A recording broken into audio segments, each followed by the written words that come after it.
Rahasia aman dari BI Checking dan gimana sih caranya agar Slik OJK itu bisa bersih dengan sendirinya? Oke, ngomong-ngomong soal BI Checking dan Slik OJK, ini ada pro dan kontra teman-teman. Banyak orang yang setuju, banyak yang tidak setuju. Ada yang bilang BI Checking bisa bersih otomatis, Slik OJK bisa lunas otomatis dan lain sebagainya. Ada yang tidak setuju. Kalau Slik OJK itu pasti akan meninggalkan jejak, pasti akan buruk dan selama-lamanya akan menjadi nilai buruk dan tidak akan memberikan dampak bagus suatu saat ke depannya bagi teman-teman semua. Oke, jadi kita akan bahas di satu sisi yang bilang bahwa Slik OJK akan selamanya ada dan akan memberikan dampak buruk dulu deh, karena ini yang mungkin akan teman-teman takutin. Oke, kenapa kok bisa dibilang Slik OJK akan terus melekat? Karena memang ada histori. Ya, status kalian pernah kredit bermasalah itu pasti ada. Tapi bukan berarti yang bersih itu adalah, ya kalau kalian udah bayar adalah ya tanggungan saat ini, call berapa kayak gitu-gitu.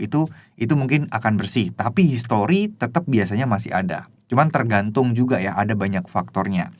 Nah, inilah orang-orang yang setuju bahwa Slik OJK itu akan menjadi dampak buruk ke depannya. Suatu saat nanti akan menjadi buruk, gitu ya, terus buruk. Nah, kita akan bahas di satu sisi orang-orang yang yakin Slik OJK itu bersih dengan sendirinya kok. Banyak kok teman saya yang ini udah 2 tahun tiba-tiba bersih, udah pinjam lagi juga boleh dan lain sebagainya. Indikator mereka adalah tidak ada tagihan dan pinjam lagi di bank, pinjam lagi kartu kredit, buka kartu kredit ataupun cicil apapun itu dan mereka tetap disetujui. Ada orang-orang yang seperti ini. Ya, mereka sangat yakin bahwa Slik OJK itu ya pasti akan beres dengan sendirinya. Nah, hal ini kenapa sih kok dia itu bisa bersih dan bisa pinjam-pinjam? Sebenarnya ini kasus per kasus. Gak bisa kita samaratakan semuanya. Ada orang yang sampai 7 tahun Slik OJK-nya tetap bermasalah gak dibayar. Nah, kok ada orang yang gak dibayar utangnya, kok Slik OJK-nya bersih? Nah, itu artinya sebenarnya pihak pemberikan pinjaman dananya itu memberikan pelunasan otomatis teman-teman. Dianggap melunasinya. Ya, jadi utangnya tiba-tiba dianggap lunas.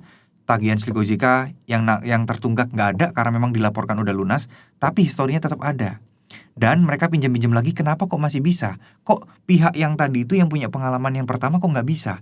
Sebenarnya masalah bisa dan tidak itu tergantung dari pihak pemberi pinjaman.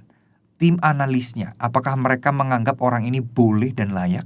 Jadi Slik OJK itu bukan mengikat bahwa kalian itu benar-benar akan dilarang ya. Semua itu kembali lagi tergantung pihak banknya, pihak kartu kreditnya, pihak pinjolnya, tergantung semua itu. Jadi tidak bisa diperdebatkan pro dan kontra hanyalah hal-hal seperti ini. Ya, sekali lagi histori memang tidak akan pernah hilang.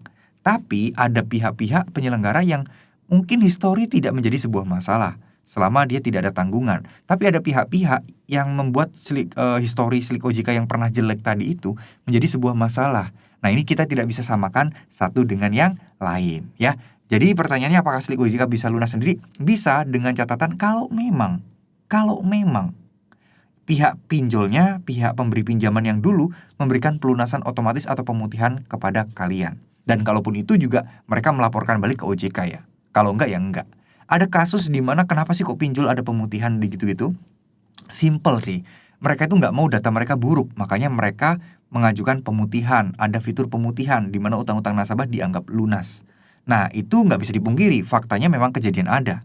Tapi ya, probabilitas nggak semua orang dapat menerima semua itu. Benar nggak? Ya, jadi menurut saya Slik OJK nggak usah dipikirin sih teman-teman. Kalaupun kalian Slik OJK-nya jelek, ya suatu saat ya udahlah, anggap aja menjadi sisi positif. Kalian nggak usah pinjam-pinjam lagi.